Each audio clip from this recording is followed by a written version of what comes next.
Então, pessoal, bom dia. A gente vai estar falando um pouquinho aqui sobre o nosso livro e só atualizando os colegas que estão sem o livro, então eu vou falar aqui brevemente, tá?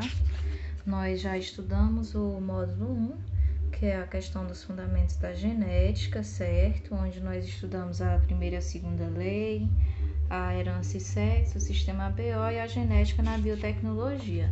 E hoje nós vamos estar passando para o módulo 2, que é evolução biológica. O conteúdo de evolução biológica está dividido em 3 capítulos. A gente vai iniciar pelo capítulo 5, os fundamentos da evolução biológica, que está aqui na página 102 do livro, certo?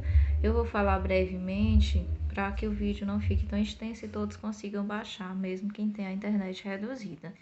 Ele começa aqui com essa tela de Michelangelo falando da questão do criacionismo, porque quando a gente fala em evolução biológica, a gente lembra logo que lá no fundamental são estudadas 3 teorias: a panspermia, o criacionismo e a evolução química. A panspermia é aquela teoria que fala que os seres teriam sido criados por esporos vindos do espaço.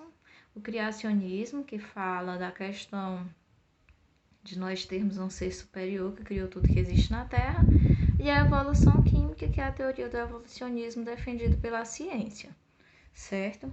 O pensamento evolucionista, até a metade do século XIX, a maioria dos naturalistas acreditavam no fixismo. O que significa isso? Que as espécies seriam fixas, não sofreriam nenhum tipo de mudança ao longo dos tempos. E essa ideia do fixismo foi derrubada pelo evolucionismo, que é justamente o que diz ao contrário. É que as espécies elas sofrem uma evolução ao longo dos anos, tá?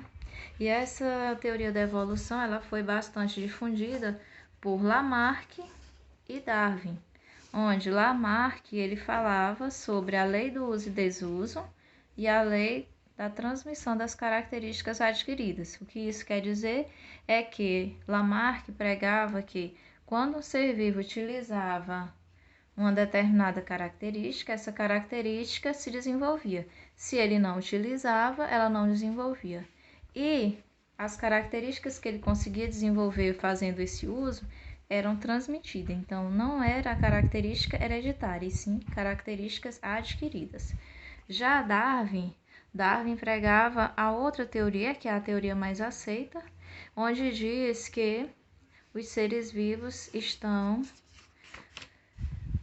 sobre a evolução e passam por um processo de seleção natural. Então, ele fez vários estudos, ele viajou por vários lugares, analisou várias espécies e chegou à conclusão do mecanismo de seleção natural, que diz que a natureza seleciona os seres mais adaptados. Então, os seres sofrem um processo de adaptação e, a partir desse processo de adaptação, a própria natureza faz a seleção natural. Por isso que é natureza, seleção natural. Se essa seleção for feita pelo homem, essa escolha dos mais adaptados for feita pelo homem, ela passa a ser chamada de seleção artificial, tá? Quando a gente fala de Darwin e Lamarck, a gente lembra já da história da girafa. Então, para Lamarck, as girafas de tanto esticarem o pescoço, elas teriam sofrido um processo de aumento do pescoço. Já Darwin não. Darwin disse que as girafas com pescoço mais curto, elas não conseguiram sobreviver, certo? Elas foram selecionadas e as que tinham pescoço maior sobreviveram e transmitiram essas características hereditárias. Então, Darwin fala da transmissão das características hereditárias e Lamarck fala da transmissão das características adquiridas. Darwin fala da seleção natural e Lamarck fala da lei do uso e desuso. E como isso pode ser comprovado? Que evidências comprovam isso? O documentário fóssil. Sendo que os fósseis, só lembrando, eles podem ser qualquer tipo de vestígio e não apenas materiais físicos, certo? A gente tem aqui na página 111 alguns exemplos, também aqui na página 112, então tem como são formados os fósseis, certo? E a questão da determinação da idade dos fósseis, que é através da medição do carbono 14. tá? E no próximo vídeo a gente vai falar sobre anatomia comparada como evidência da evolução biológica.